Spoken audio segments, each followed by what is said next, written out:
Last week, we remember that Saul had been made king at the end of chapter 10. Samuel presented him. He was chosen by Lot through the tribes. And some people said, yes, that's good. And then some people said, no, I don't think so. This man's not going to do us any good. And then what we read in chapter 11, we're going to take a quick look at it right here. They made Saul king at Mizpah. And his home was just a little bit south in Gibeon, right in this area here.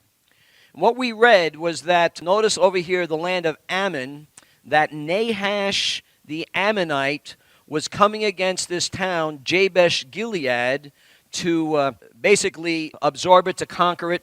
And the people of Jabesh Gilead sent out emissaries and said to Nahash, they said, listen, we'll serve you. Tell us what price you want.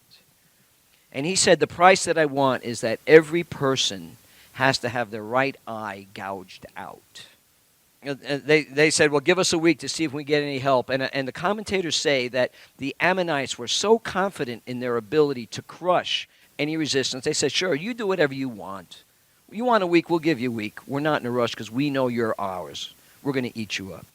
And they sent out different emissaries, and one came to Gibeon. Now, what we did, and remember, it's Saul's of the tribe of Benjamin, and what we did last week is going back into Judges, and I'm not going to recount the details, but going back into Judges, we discovered at the end of Judges that the men of Benjamin basically ended up without wives, and they needed to have wives to repopulate their tribe. A judgment of God came against them.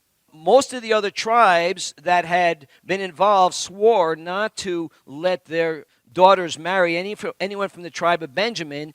They counseled and they did a census, and they found that the only town that didn't bring people out to help Israel deal with a problem in Benjamin was from Jabesh Gilead. So Jabesh Gilead, basically a contingent was sent up, and among other things, they got 400 wives and brought them down. And we pointed out that Saul in his town was most probably related and blood to Jabesh Gilead. So when Saul heard about Jabesh Gilead being in trouble and having Nahash the Ammonite come down upon him, it says he got greatly moved. The Spirit of God came on him.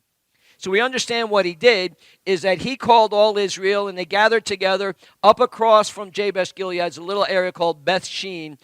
And he sent a messenger ahead, says, by this time tomorrow you'll have help.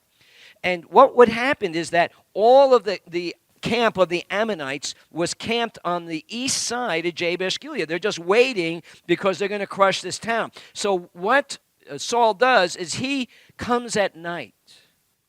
And so the situation where Ammonites see the sun go down, there's no help. All right, tomorrow we're going to eat them up. It's the seventh day. It says he comes at night. He marches through the night.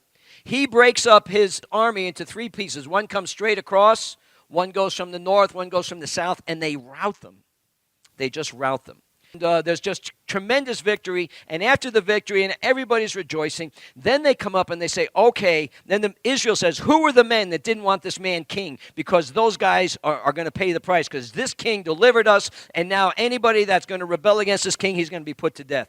And Samuel steps in, and we see it right at the end of chapter 11, that Saul says in verse 13, Saul said, not a man shall be put to death this day, for today the Lord has accomplished salvation in Israel.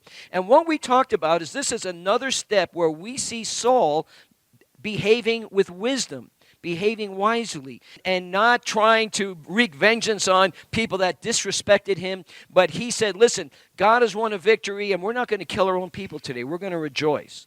But what Samuel does then is Samuel says this in verse 14 of chapter 11. Then Samuel said to the people, come, let us go to Gilgal and renew the kingdom there. So all the people went to Gilgal, and there they made Saul king before the Lord in Gilgal. There they made sacrifices of peace offerings before the Lord, and there Saul and all the men of Israel rejoiced greatly. Now I want you to see what happened. This is the Jordan Valley. You've got mountains on both sides, but this is the Jordan Valley.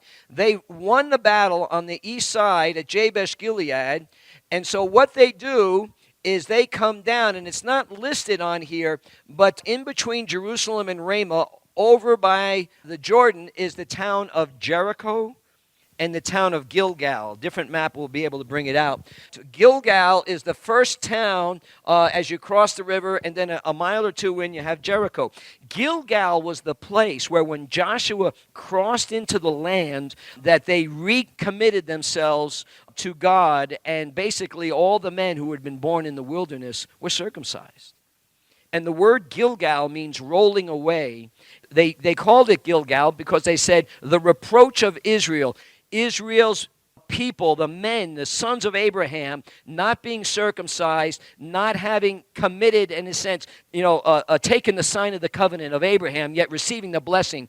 And it says as a reproach. So they were all circumcised, and they waited 2 or 3 days before they went on to Jericho. Now, it's really interesting because the Bible says that Jericho was totally shut up out of fear of the Jews who had crossed into the promised land in the beginning of Joshua. And yet for 2 or 3 days, the men were sore and couldn't move. And Israel was entirely vulnerable, but the fear of Israel and the God of Israel had gripped the people who lived in Jericho so much, they were unable to take advantage of an opportunity. And Israel got better. Well, what we'll find and see is that this place in Gilgal, right here, right as the doorstep into the promised land, becomes a place where Israel goes back to as kind of a touchstone to renew their commitment. And so that's what they do.